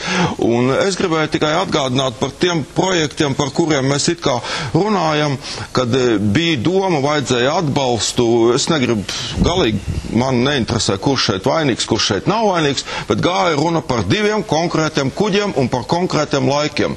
Gāja runa par kuģi Prince Skandināvija un Princesu Skandināvija, kuri atbilst pilnībā šiem parametriem, un viņi pēc tā investīcija programmas, kas tika piedāvāta, viens nāca iekšā 2004. Gada sākumā, otrs pēc kādu pusgada apmēram. Un katrs no viņiem maksāja 18 miljonus, viņus varēja paņemt berbautā, tas nozīmē, ka viņus varētu vienkāršo skatītāju valodā tas ir līzingā. Citiem vārdiem, līnija, kura būtu iestrādājusies, kura ir iestrādājusies sākotnēji strādāt paralēli Kristīnai, viņa pati būtu izpirkuši šos prāmus, un Kristīna tiktu likta citā līnijā. Rīgas jūras līnija. Pie visu šīs versijas skan ļoti loģiski. Kas notiek un kas var notikt ar to, ka Rīgas jūras līnijas ir potenciāli tagad tūlīt tiks atzīts vai maksāt nespējīgām? Un pie situācijas, ka Šleserkungs ar lielu karogu iet, ka Tallinks Rīgā un nekas cits. Vai var reāli, jūs redzat par iespējām ar Rīgas domas kā lielākā akcionāra dalību? Baltika Kristīna kaut vai aizsūtot un atvalkot citu prāmu. Rīgas jūras līnijas atjaunot kā darbojošamies kompāniju, kura vai nu viena pati funkcionē, vai Tallinks nāk kā otrs konkurents un abas funkcionē Rīgā, vai principā tas ir atjaunojams projekts? Un kas tam ir vajadzīgs, ja jā? Pašos principos tas ir atjaunojums, bet tur ir vajadzīga liela griba, daudz lielāka griba nekā tā ir bijusi visus iepriekšos laikus. Un lielāka nauda arī. Un lielāka nauda, protams, tagad ir sabojāts arī prestižs šīs līnijas. Un naudu mēs savā laikā prasījām, un akcionāri, tad, kad mēs nācām, tad akcionāri arī, kā jūs ziniet, piekrita pamatkapitāla palielināšanai par 1 600 000, un šī pamatkapitāla palielināšana bija sadalīta divās daļās. Vienu veco parādu daļēji sekšanu, otra bija 800 000 priekš aizgāja skatītāji pirmais vilnis uzreiz, ka jāsaglabā Baltika Kristīna, lai cik tas jocīgi un interesanti nebūtu. Aksenakums, ko jūs par to sakat šoreiz? Mans viedoklis varbūt tāds mazliet netradicionāls, bet es patiešām uzskatu, ka vienīgais variants, kā varētu saglabāt šo Baltika Kristīnu, ir tiešām runāt un sadarboties ar Igauniem. Tas varētu būt, piemēram, kopēju uzņēmumu izveidošana, kā otrais kuģis, kā mazākais kuģis. Baltika Kristīna noteikti varētu braukt. Es neesmu tik kritisks. Kā otrais kuģis vismaz vēl kādu laiku, viņš varētu šādā kompānijā strādāt un braukt. Ja otrs kuģis būtu lielāks, jo tas pasažieru skaits pieaug, bet šobrīd viņš tomēr ir vēl mazāks nekā ir iespējas Baltika Kristīna. Ja? Tā kā es redzu, ka šādā veidā tas varētu turpināt strādāt. Tā ir tipiska kļūda, ko parasti pielaiž. Redzēt, tik mazs prāmis pie patreizējām degvielas cenām uz šādas līnijas nevar braukt. Viņš varētu braukt Tallina, Helsinki vai Sanktpēterburga, Helsinki. Uz īsā pleca tā saucamā. Un to arī Igauņi pirmajās sarunās jau teica, nākamo gadu, kad būs vēl par 100% degvielas palielinājums. Tātad pagājušā gada decembrī to viņi teica. Baltijas Kristīna ir obligāti jāņem prom uz īso plecu un jāliek cits vietā lielāks prāmis, bet pie tā nosacījuma, ja ir visi pārējie politiskie spēki pret, faktiski nekas neizdosies. Tātad Bojārkungs uzskata, ka Baltika Kristīna vispār vairs nevar braukt. Šobrīd viņa nevar braukt līnijā. Ksenokungs, lūdzu, nepārfrāzējiet mani. Degvielas cena 2,5 reizes ir pieaugusi kopš Baltika Kristīna tika iegādāta.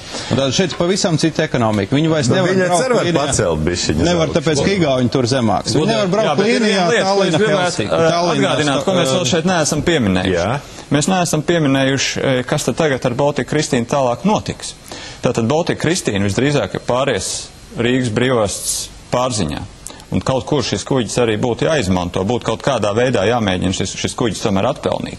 Un tas būtu variants, runājot ar Igauņiem, šādā uzņēmumā ieguldot šo kuģi, tomēr kaut kādā veidā lēnām pelnīt atpakaļ. Bet ko tas viss tagad nozīmē? Kas maksās reāli Pareksam to starpību Rīgas osta? Pareksam maksās Rīgas osta. Tur jau ir tas joks, ka Rīgas osta bija galvojuši šo parādu. Tātad mēs? Jā, mēs tie ir pat ne tikai rīdzinieki, bet tā kā tur ir arī valsts daļa, tad visu Latviju maksās. Nenosauciet to par nodokļu maksātāju naudu, Ksenokungs, to varbūt jūs vēl nezināt. Ziniet, es tomēr gribētu noprecizēt vienu lietu, jā. Nekādā gadījumā un nekad es neesmu iestājies par to, lai būtu tikai un vienīgi Tallinks. Ja šodien kādam ir labāks priekšlikums, lūdzu nāciet un dariet. Tas ir tas reālais priekšlikums, kas šodien ir galdā, kas ir aktuāls, kas ir piedāvāts. Ja gadījumā nāks Silja Lines, lai nāk un brauc. Ja nāks Viking Lines, lai nāk un brauc. Ja nāks kāda cita kompānija uz priekšu. Bet šeit es gribu piekrist Bojāra kungam, ņemot vērā šīs dārgās arī degvielas cenas, jā, nav iespējams nodrošināt ar rentablu biznesu ar šo šo prāmi. Ir nepieciešami daudz lielāki prāmi, un, cik es saprotu, patreiz Tallinks runā par 1500 vietām, ja, kas ir praktiski gandrīz 3 reizes lielāks, bet reāli mums ir jārunā par prāmiem, kur būs 2,5, 3000 vietas vai nekur tiešām varētu notikt pavisam cita līmeņa. Vai jūs redzat caur Rīgas jūras līniju dzīvot spēju, vai jūs caur to schēmu to redzat? Šleserkungs, es drīkstu vienu jautājumu. Lūdzu. Jā, tikko pieminēja kungi cenas, septembra cenas. Labi, un pateica, ka viņas varētu nebūt arī precīzas.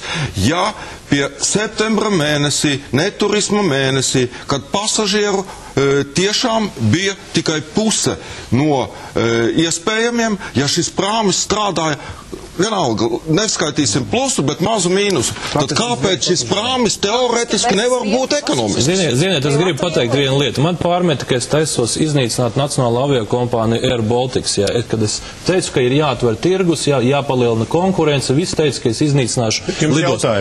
Rezultāts ne. Es atvainojos. Es gribu pateikt to. Rezultātā caur šo konkurenci, ka parādījās vairākas kompānijas, cilvēki var braukt pa daudz zemākām cenām, neskatoties uz visiem faktoriem. Kas attiec uz jūsu izteikto, es uzskatu, ka ir nepieciešams tomēr runāt pavisam atklāti, ka šajā gadījumā tas biznes nav bijis veiksmīgs vai ne, un ja jūs teiksiet, turpiniet tur 1 miljonu ielikt vai 2 miljonus, mēs neiziesim no krīzes. Šajā gadījumā es varu teikt, es nevēršos pret esošo kompāniju. Ja Rīgas pasažieru osta vai ne kopā ar Rīgas brīvostu, ar Rīgas domu vienosies, ka jāinvestē vēl papildus līdzekļi, lai investē un viss, es tikai gribu pateikt, ka ir nepieciešama konkurence, ir nepieciešama daudz vairāk prāmi, nekā tas ir bijis līdz šim.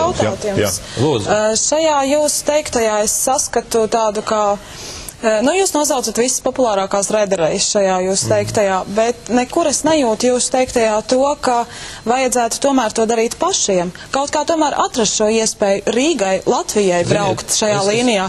Vienu mirklīt. Un meklējot šo te vieglāko ceļu, apmēram tāda kā tāda nedaudz tendencioza viss tā saruna nedaudz sanāk, apmēram tā kā atvērt rokas svešiniekiem. Ziniet, tā runa, kad, kas saka, turēsim tirgu tikai mūsu paša rokās, tas ir lielākais populisms, vai ne, ko es nekad neatbalstīšu. Es uzskatu, šodien jādomā, lai cenas būtu lētākas, lai kvalitāte būtu augstāka. Kur ir garantija, ka cenas būs lētākas?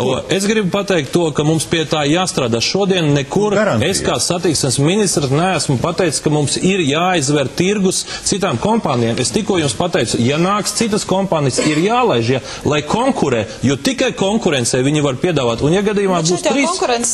Jautājums, vai jūs redzat atdzīvināšanas iespējas? Es atvainojos, šajā gadījumā mums ir jādomā vairāk ir par patērētājiem un par to peļņu. Man neinteresē, cik nopelnīs viena rēderija, man interesē, cik nopelnīs pilsēta un valsts, un es gribu uzdot Aksēna kungam jautājumu kā mēram. Ja jums šodien ir izvēle nodrošināt pasažieru plūsmu pa jūru, kur nāks vismaz 1000 pasažieru katru dienu, kāds jūsu viedoklis? Mēs vairāk nopelnīsim no tā, ka šie pasažieri atbrauks un iztērēs naudu viesnīcās un visā pārējā, jeb arī jūs domāsiet kā Rīgas mērs par to, kā nopelnīt vienā konkrētā uzņēmumā? Šis jautājums patiesībā ir absolūti muļķīgs, tāpēc, ka Rīgai visā šajā procesā, protams, ir svarīgi, lai Rīgā būtu šie ārvalsts turisti. Tas ir pats galvenais. Un, protams, arī svarīgi, lai Rīgas iedzīvotājiem būtu pietiekošas vērtības, tad, kad viņi vēlas nokļūt. Tieši tā, lai mūsu cilvēki tagad varētu braukt atpakaļ un strādāt šeit uz vietas. Tās ir divas pieejas. Tātad, man liekas, tā, ka Šleser kungs domā, kā nopelnīt, Aksēna kungs kā ietaupīt. Un viņas ir dažādas, viņas nav pretrunā. Ja saliek divas tādas cilvēkus kopā, iznāk... Var kaut kas iznāks. Ideāli, bet bēda ir tiešām cita, un to vienmēr izmanto mūsu konkurenti. To, ka mēs nevaram savā starpā vienoties. Bet, Šleser kungs, ja jūs visu te pārvērtējat, atgriezīsimies pie vēl vienas lietas, kas bija pagājušajā gadā sākās, kad aizrobežu rēderēji sūdzējās, kāda ir ostas izmaksas un pasažieru nodevas Rīgā, jums sūdzējās. Un šovasar bija ar tur sūdzības, un jūs izteicāt skarbus vārdus pasažieru terminālu virzienā, kad, ja viņi te nepratīsies, tad patiesībā arī ar viņiem vajadzētu. Es gribu runāt pavisam atklāti. Es uzskatu, ka šī kompānija nav strādājusi profesionāli. Vienlaicīgi viņi runājot par lielo attīstību visā ostas teritorijā, diemžēl nav spējuši sakārtot šo mazo terminālu, un jums, es atvainojos, jāuzņemas atbildība, ka tagad caur kuģa klāju tiem visiem pasažieriem ir jāiet lejā Tajā pašā brīdī tās pirmās cenas, kas tika piedāvātas, bija nesamērīgi augsts. Pateicoties šīm sarunām, kad visi mēs apsēdāmies pie sarunu galda, mēs nonācām tomēr līdz risinājumam, ka cenas sāka kļūt daudz maz apmierinošas, un es ceru, ka mēs nonāksim līdz risinājumam. Šajā gadījumā es uzskatu, ka mums jāatrod labākais risinājums, lai mēs neiznīcinātu vispār ostu, lai viss netiktu paralizēts. Un šajā gadījumā, ja reiz tāda kompānija strādā, tad mums vislabākais ir piespiest viņus sākt arī ātri un profesionāli darboties šajā sektorā, jo tomēr tas galvenais, kāpēc viņiem tika iznomāts Rīgas pasažieru termināls, ir nevis tāpēc, lai būvētu tur viesnīcas un daudz ko citu. Pirmais, lai nodrošinātu prāmju satiksmi, un tas ir viņu galvenais uzdevums. Tas nozīmē, ka jūs atzīstat, ka viņi faktiski kavēja. Jā, es uzskatu, ka viņi ir strādājuši labi. Bet Domburkungs, droši vien, ka vēl es pieminēšu vienu lietu tikai šai sakarā. Droši vien, ka vienā no nākošajiem jūsu raidījumiem jūs stāsties par Rīgas attīstības plānu. Un šai teritorijai priekšā būs vai nu tilts vai tunelis. Tātad, pa ko mēs runājam? Mēs runājam par 3, 5, 10 gadu termiņu, kurā būtu pasažieru terminālam jāinvestē. Ja? Un jautājums, bet tad jau nevajadzēja iznomāt viņiem 30 gadiem. Ko tad iznomājāt? Ka teritorija, viņi nav obligāti saistīti ar šādu darbību, bet jautājums par jaunu pasažieru būvniecību. Jūs iznomājāt priekš terminālu? Es atvainojos. Jautājums par jaunu pasažieru terminālu būvniecību šobrīd nemaz nav skarts, nav skatīts iespējamāk. Tiksim galā ar esošo. Ja būs priekšā tilts, viņi varēs uzbūvēt pašlabāko terminālu pasaulē, un viņš stāvēs tukšs. Jā, nu pirmkārt gribētu noraidīt Šaisarkunga apvainojumus par to, ka mēs neesam neko darījuši.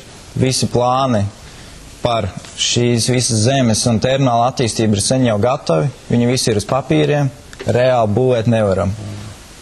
Par tiltu, tuneļiem un tādām lietām pēdējo, ko man arhitekti teica, ka iespējams būs paceļams tilts.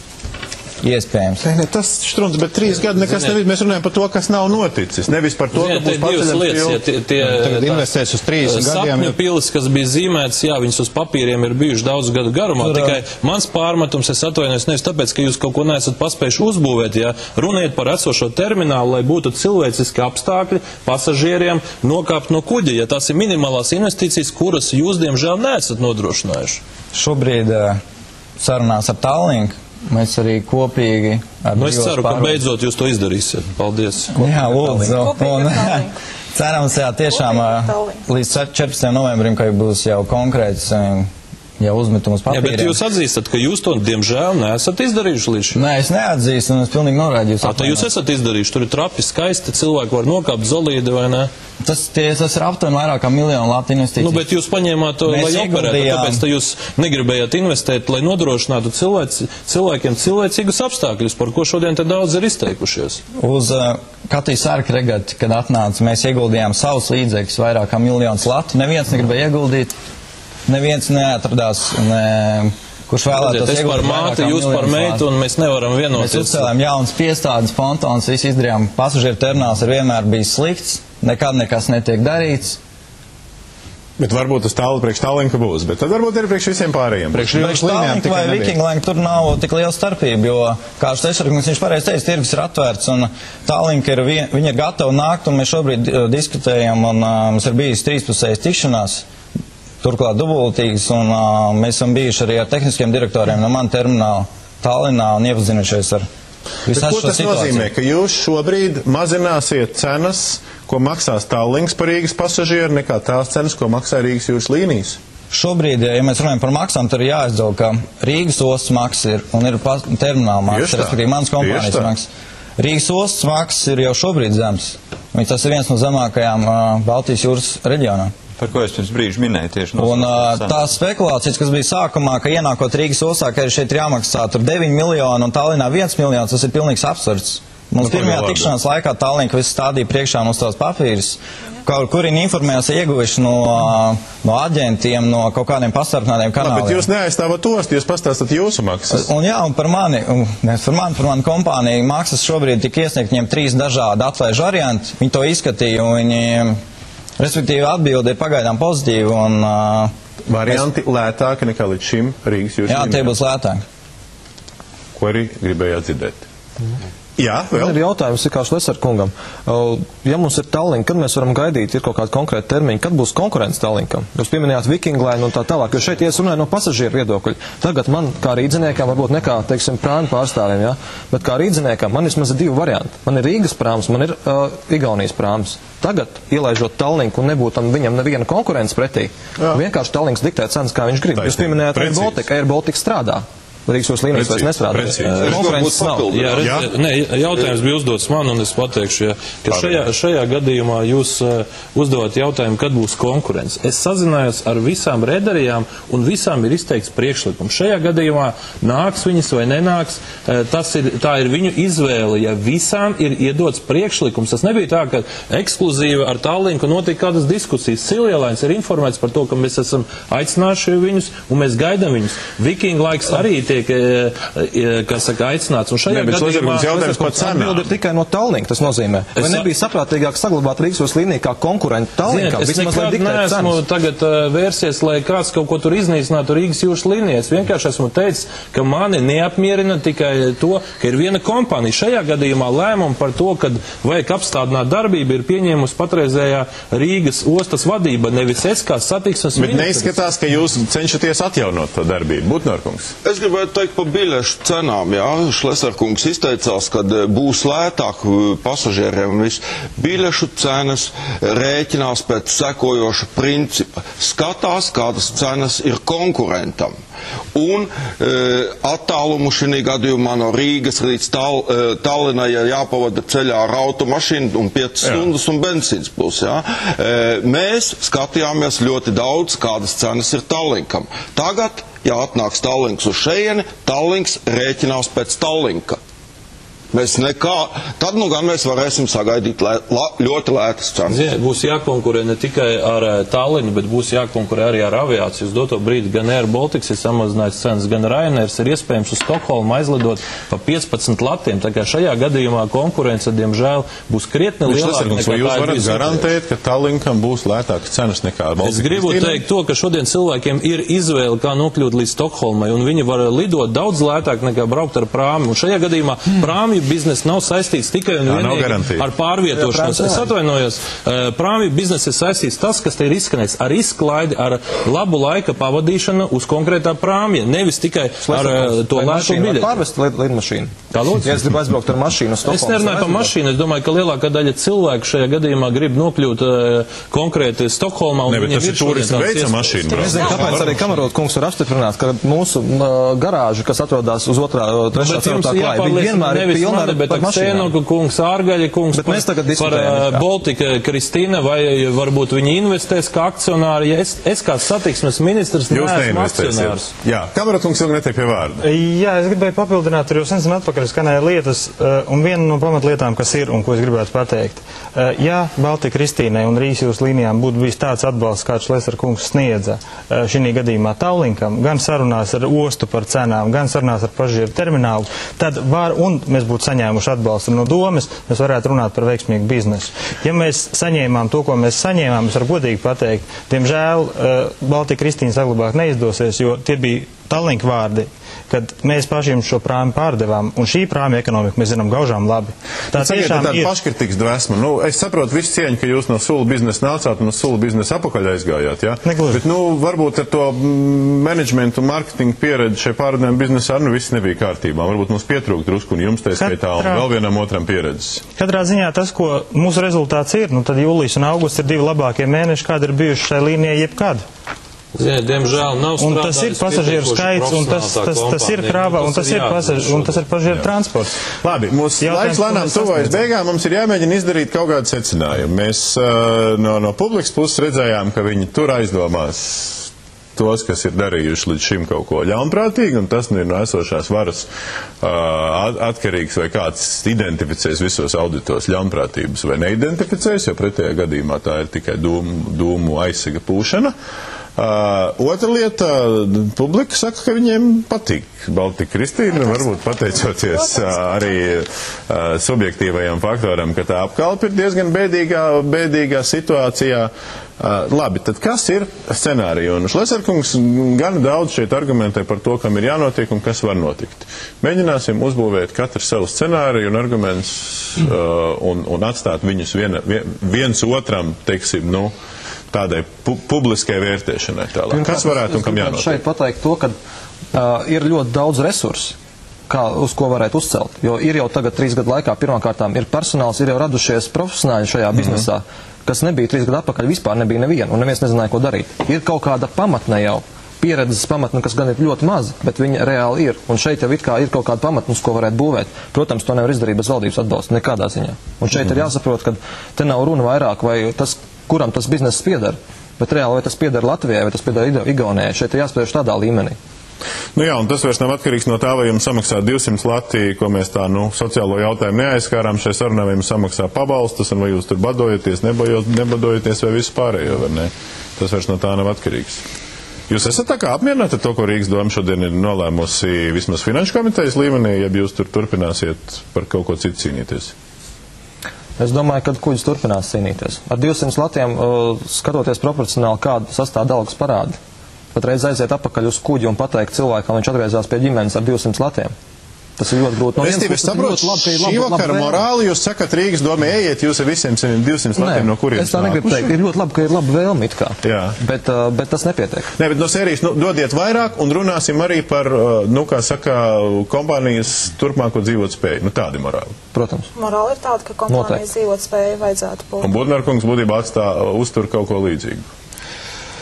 Jā, protams, es atgriezos vadīt līniju ne tāpēc, ka es biju traks un sapratu, kādos parādos viņi ir, bet tāpēc, ka es cerēju, ka varbūt tiešām gūs vajadzīgo atbalstu, dzirtīgās ausis un saņemot to akcionāru piekrišanu par pamatkapitāla palielināšanu, arī kreditori piekrita, un tāpēc tik ilgi izdevās noturēt 1,5 mēnešu šo līniju, tāpēc, ka kreditori arī cerēja, kad tiks mainīts kaut kas.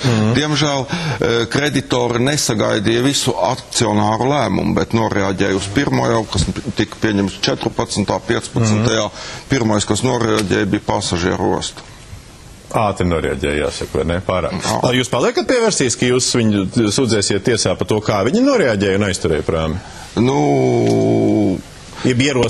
domāju, ka viņi paši sevi jau ir iesūdzējuši tiesā, ka viņi ir visas sabiedrības tik negatīvu attieksmi dabūjuši, kad vairāk viņus varbūt nevajadzētu pat mocīt. Aksenokungs, cik lielā mērā tad jums ir morāli no šīs sarunas vienā vai citā virzienā? Jo faktiski ir, tā kā viens liberālāks, vai es nezinu, negribas man to vārdu lietot, bet, tāds variants, kas ir Šleserkunga variants, un otrs te tā kā drusku savādāks. Droši vien jau, ka nevar nepiekrist tiem vairāku kungu izteikumiem šovakar, ka Baltika Kristīna finansiāli ir ļoti grūti pamatot viņa darbību, gan no kuģa tehniskā stāvokļa, gan arī no pārējiem aspektiem. Bez tam, ja darbība uzsāk Tallink, tad Baltika Kristīna darbība tālāk kļūst absolūti bezcerīga, jo pie šādu konkurentu, protams, nav iespējams šai līnijai strādāt un šai līnijai izdzīvot. Tie smiekli nozīmē, ka jūs nepiekrītat? Ne. Ir jau diezgan smieklīgi klausīties vārdus konkurence brīdī, kad prāmis ir apstādināts. Tad par kādu konkurenci vispār mēs varam runāt? 15. datumā prāmis tiek apstādināts. Bet tad jūs parakstat tomēr nāves spriedumu. Es pirmkārt gribu pateikt, ka šeit es esmu vismaz atnācis. Atšķirība no Ārgaļa. Mums ir 4 partijas koalīcijā. Ostas valdē ir 8 pārstāvi no valsts, no pašvaldības. Tas ir kopējs lēmums. Arī akcionāri ir pietiekoši daudz, akcionāri ir vairāki. Bez tam ir jārēķinās ar Tallink faktoru. Ar Tallink šīs sarunas ir pietiekoši nopietnas. Viņu ienākšanu šeit ierobežot nevar. Tallink jau nenāk šeit tāpēc, ka savu darbību izbeidz Baltika Kristīna. Tallink šeit nāk jebkurā gadījumā. Izvērtējot šo vēl vienu apstāklu. Bet, ja Baltika Kristīna apstājās, viņi var nākt daudz straujāk un daudz vairāk gribēt. Ko es gribētu teikt? Mēs runāt par konkurenci. Ko es gribētu teikt? Kā pēdējo 1,5 mēnešu laikā, kopš strādā šī valde, kas ir pārņēmusi vadību uzņēmumā, ir veikti ļoti nopietni finansiāli aprēķini. Tiešām mēs esam uzdevuši izvērtēt visus riskus, visas iespējas. Man patiešām ļoti gribējās šo kompāniju saglabāt. Un tad, kad man šos ciparus visus nolika priekšā, tad es sapratu, ka, diemžēl, šis miljons nozīmētu izmest naudu vējā un tikai. Labi, vēl pēdējie rezumējumi. Bojārkungam ir kāds konstruktīvais rezultāts? Es saprotu, ka tur tie scenāriji bija, tā kā jāsaka. Diemžēl man... teiksim, man pašam būtu vairāk scenāriju, kā varētu šo te lietu darīt, bet diemžēl laikam paliek tas negatīvais, tas pesimistiskais scenārijs tā saucamais, un šī situācijā es neredzu pirmkārt politisko gribu atbalstīt nacionālo nozari jūrniecību. Kā to dara visā Eiropas Savienībā, un tā ir viena no jūtīgajām nozarēm, tāpat kā lauksaimniecība, tāpat kā metalurģija, tāpat šī nozara. Paldies! Jā, mēs viņu esam veiksmīgi iznīcinājuši. Otrs scenārija punkts. Tallinks, ja atnāk, pats optimistiskākais variants, atnāk ar savu Regīnu, kas ir vecāka par Kristīnu Baltiku un cietusi dažos jūras negadījumos. Servisa kvalitāte stipri vien atpaliek. Pēdējais vārds. Es gribu vēlreiz nobeigumā salīdzināt tomēr ostu ar lidostu. Ja mēs koncentrēsimies tikai uz vienu kompāniju, mēs diemžēl jautājumu neatrisināsim. Un šajā gadījumā nav jārunā par Tallinku. Mēs nedrīkstam teikt tā, ka mums ir Baltika Kristīna un mēs nevienu nelaižam. Laidīsim Tallinku, laidīsim Silja lainu, laidīsim Viking lainu, laidīsim visus, kas grib braukt. No tā iegūs valsts visvairāk. Pagaidām nebrauc. Viņi tikai aicinātu.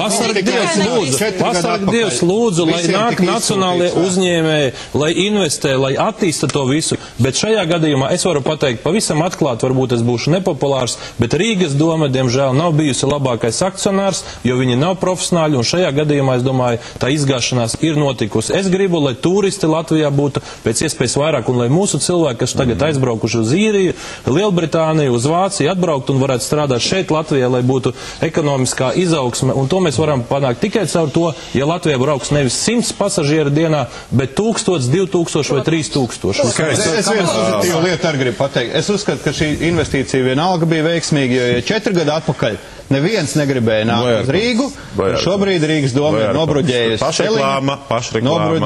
Celiņu, Tallinkam, Viking laikam, Silja lainam. Šeit mēs visi pašreklamējamies, ieskaitot jūs, Dombur kungs. Man tikai vēl tāds piebilstams, tikko teica Šleser kungs, lai atgriežās tie cilvēki, tie, kas strādā Īrijā.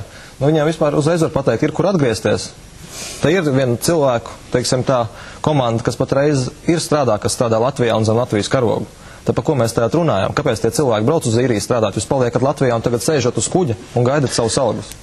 Jā, pie šīm jautājumu zīmēm un pie tā, ko mēs gribam vai negribam, un ko Rīgas doma, un ko valsts un ko ministrija dara. Man liekas, ka tas, ko es no savas puses gribu piebilst par scenārijiem, Rīgas osta un Rīgas brīvost ir tā vieta, kur satiekās pašvaldība un valsts. Tie skaitā Šleser kungs jūsu pārstāvs, tie skaitā vēl vairāk ministriju pārstāvs, tie skaitā minēto visu partiju pārstāvi.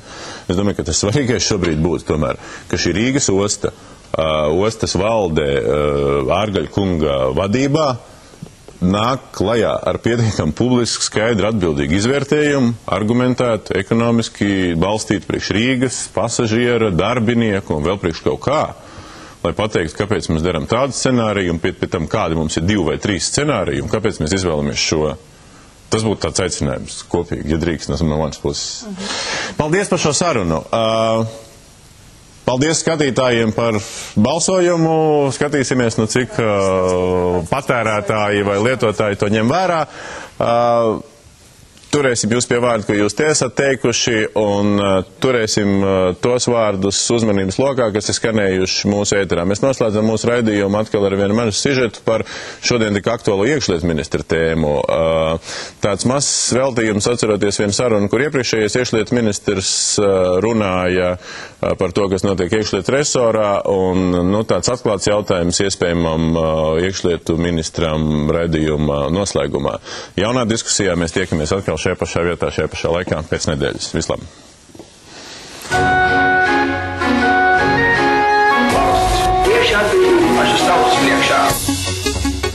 Šodien Aigars Kalvītis, uzņemoties iekšlietu ministra pienākumus, kā vienu no pirmajiem lēmumiem pieņēma atjaunot Juri Rekšņu valsts sekretāra amatā iekšlietu ministrijā. Pirms pusotra mēneša, kas notiek Latvijā studijā, starp bijušo iekšlietu ministru Eriku Jākapsonu un tobrīd apstādināto šodien atjaunoto valsts sekretāru, izvērsās strīdi par ģenerāļa Rekšņas atbilstību amatam. Tas ir ministra teiciens. Jautājums bija viņam, par ko es esmu atstādināts. Pirmā atbilde bija politiski iemesli.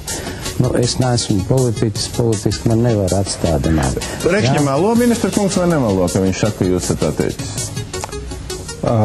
Rekšņa nesaka visu patiesību. Pateiksiet, padalīsiet. Rekšņa atsaucās uz sarunu, kas mums bija konkrētajā dienā, konkrētajā laikā, bet varbūt neatsaucās uz sarunu, kas bija pusotra gada atpakaļ. Bet runājot par politiskiem iemesliem, runa neiet šeit par parlamentāro politiku vai valdības politiku, bet par iekšlietu ministrijas politiku.